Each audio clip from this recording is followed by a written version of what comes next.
Satuan Reserse Kriminal Polres Pagar Alam akhirnya berhasil mengungkap pelaku pembobolan mesin ATM dengan cara menyumbat mulut mesin ATM. Setelah melakukan penyelidikan dalam waktu singkat, polisi kemudian mengamankan F, warga Hujan Mas Lama, Kabupaten Muara Enim, saat sedang beraksi di mesin ATM STIE Lembah Dempo, Pagar Alam Utara. Sementara, seorang pelaku lainnya berhasil melarikan diri dan masih dalam pengejaran. Selain mengamankan tersangka, polisi juga mengamankan barang bukti berupa uang tunai hasil kejahatan sebesar Rp1 juta, 3 lembar kartu ATM, serta lem. Kapolres Pagar Alam AKBP Pambudi mengatakan, modus yang digunakan pelaku yaitu dengan cara menyumbat mulut mesin ATM menggunakan lem dan menempelkan stiker call center palsu. Setelah korban menghubungi call center palsu karena kartu ATM tersangkut, pelaku kemudian datang berpura-pura memberikan bantuan dan meminta nomor PIN ATM korban.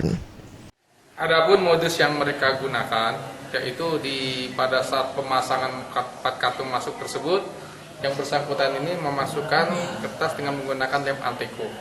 Sehingga apabila ada beberapa nasabah yang akan memasuki kartu ATM tersebut, itu akan mengalami suatu kendala. Sehingga yang bersangkutan datang seolah sebagai penolong yang ujungnya intinya ingin mengetahui nomor PIN tersebut. Setelah orang itu keluar, maka kartu tersebut sama yang bersangkutan dicongkel dan diambil kembali, kemudian digunakan oleh yang bersangkutan sendiri. Kepada polisi, tersangka mengaku mengetahui cara menyumbat mesin ATM dari internet.